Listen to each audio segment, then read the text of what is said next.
guys, welcome. Today we're talking about the NYX Total Control Drop Foundation. So it looks like this comes in a little bottle. I found mine at my local Ulta store. I wear it in the shade Natural, and this comes in a pretty impressive shade range, 24 shades, and it sells for $14. I've gotten a lot of questions about this foundation, primarily how it compares to the CoverFX custom cover drops, and if it's as much coverage, if it's a dupe. So in this video, I'll definitely be giving you my comparison to this product. Also a comparison to a product that I think is kind of on the other end of the spectrum foundation-wise, and it's the Makeup Forever Water Blend Foundation. So I'll sort of tell you where this NYX product falls. But just as far as the format of this product, it's a little frosted glass bottle. You're getting 0.43 fluid ounces in here. Got this little dropper, and you can see that it is a totally liquid consistency product. There's really no thickness to it whatsoever. I'd say it's maybe just slightly thicker than the consistency of water. The claims on this, it says from sheer to full, your ideal coverage is just drops away.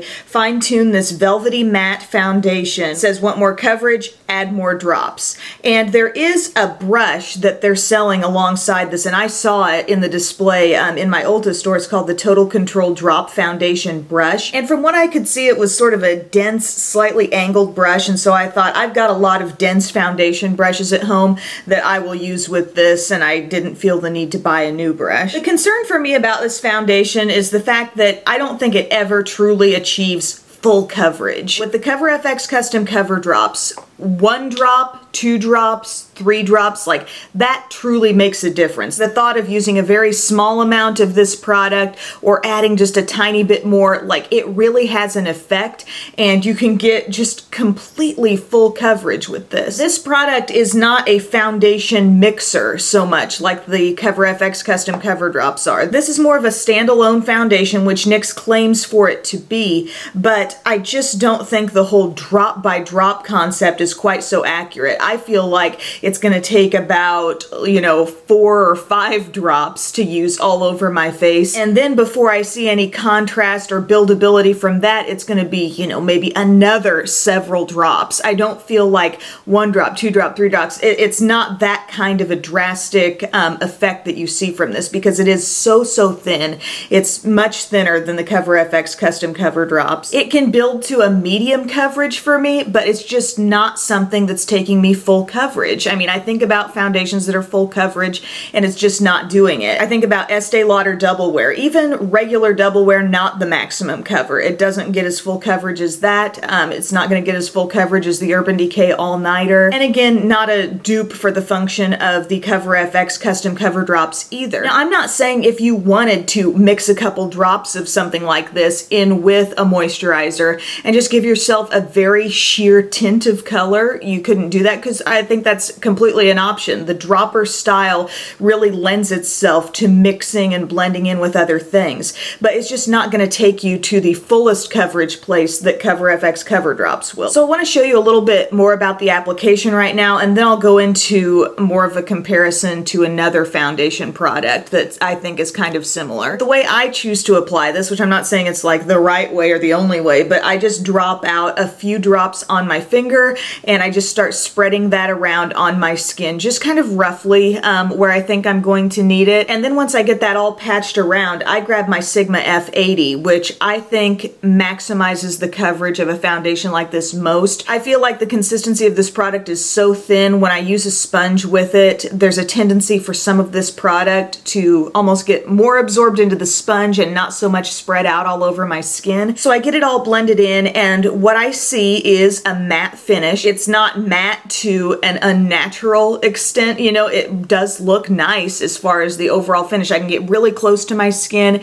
and I feel like, yeah, it doesn't look too heavy, but it definitely does mattify, and it's a true medium coverage. Even after going back to apply about 4 more drops to my skin in certain areas where I had the most discoloration, I still felt I was seeing some freckles and spots through it. It wasn't just fully covering my skin. It's not full coverage. But for a medium coverage foundation, I gotta say, it feels great on the skin. It does feel super lightweight because it is so crazy thin. And after just, you know, kind of sitting on my skin for a couple of minutes, I felt like, okay, I'm not feeling any kind of tackiness on my skin. It felt nice and smooth without feeling absolutely dry as a bone. Who's there?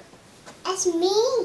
Oh, hi. Say hello, everyone. You say Happy New Year. Happy New Year. Back to playtime. Love ya. Mean Love ya. Staying power wise, I have been looking at the way this is worn on my skin on and off over the course of a couple of weeks. So, I mean, I do think the one day, you know, staying power test can be valuable from a visual perspective, like in a video for the viewer to see how a product wears on one given day. But I really appreciate it when people are looking and kind of analyzing and trying to make sense of a foundation over a period of days too. Because sometimes you're not always putting that foundation through the same rigors, you know, and you just find out more things about it the more you wear it. That's just the way makeup is. I've been trying to really look at this with minimal setting powder on top. Like, I'll apply maybe a little bit of bronzer and blush where I want it, but I've been trying to keep the powder on my skin very light anytime I've tried this, because I just want to see what will this foundation and this foundation alone do on my skin as a day wears on. And very consistently, I see it wearing down on my nose. And I'm not incredibly oily. I am a normal skin type right now. Like, I'm not that dry. I don't really have many dry patches to contend with right now. And I'm not overly oily either, but definitely by, I would say, evening time. So if I start putting this foundation on about 5 a.m., by about 5 or 6 in the evening, I look at my skin and I can see, you know, my nose looks almost bare from product. At times I have seen a little wear down, perhaps around the forehead, but it's not super obvious, and I do credit the thinness of this foundation for that. You know, it's so light and thin on the skin that even as it does wear down, it doesn't do so in a really obvious or patchy way. But think of areas like your nose perhaps that might produce a little more oil. It's not going to take a whole lot of oil to actually break it down in those zones. So moving forward, whenever I wear this, I would be pretty mindful of setting like the T-zone, and I think I would have better staying power there. Now I want to talk about another foundation that is very similar to this in my eyes, consistency wise. It's perhaps just a little bit thinner, and it's the Makeup Forever Water Blend. They feel so similar going on the skin and blending out, and the other day I actually did a half and half test with these. I just wanted to see how similarly they would wear, and just as far as the look on the skin initially, this is even more sheer. This does provide more coverage than the Water Blend. But I took down a few notes here. I saw a bit of a glow on the Makeup Forever side, like very natural. It wasn't quite as matte of a finish as NYX. Even lighter coverage. I could see the freckles more on the Makeup Forever side, even though I really could see freckles on both sides overall. And the dry down on both seemed to be about the same, about 75%, I would say, because I could still feel a hint of moisture on both sides. And then as it wore throughout the day, you know, the NYX held up a little bit better because I felt like my skin looked a bit more mattified from the start, and then I could notice that kind of carrying throughout the day. But still, the entire nose area, like, neither foundation could really hang on to the end of the day for that. So if we've got a little lineup, you've got your Cover FX on the one end that can go very extreme coverage, definitely the type of product where it's so concentrated it only takes a tiny bit added to, you know, maybe another product like a sheer foundation, a tinted moisturizer, a regular moisturizer.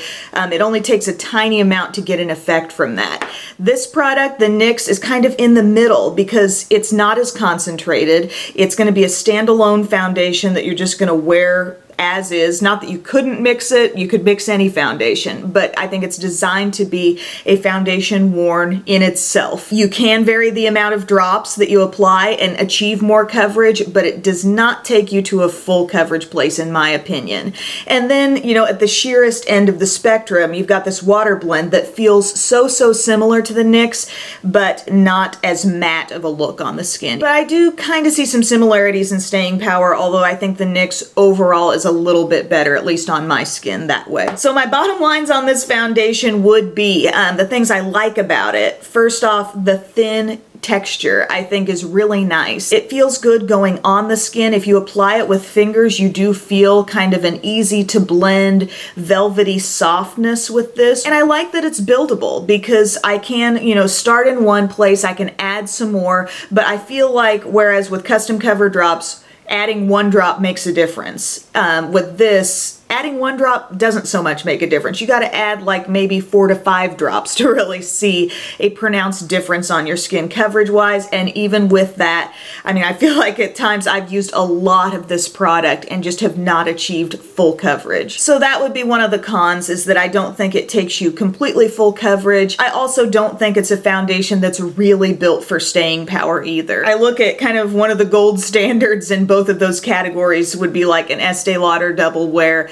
Also, I've really enjoyed that Urban Decay All Nighter foundation. They're full coverage and they really do hang on all day on your skin. For this one, yes, it's going to feel thinner, more lightweight, but it's also going to break down a bit more quickly and just not achieve super full coverage on your skin. And given what I've noticed staying power wise on my skin, if you're very oily, you are going to want to set this. I'm normal and I can see a portion of my skin where I really should be setting this, and it's primarily the T-zone area. If you've gotten this and tried this and you're a different skin tone, skin type from me, please share your experiences in the comments section, because I think that's super useful for people who are trying to sort of make up their minds. I don't expect everyone to have had the exact same experiences I have had, but hopefully what I've put this foundation through and the comparisons that I've made give you a little perspective or a little more understanding about what this foundation is like. So thank you guys so much for taking time out of your day to watch. I really appreciate it, and I will see you very soon. Bye.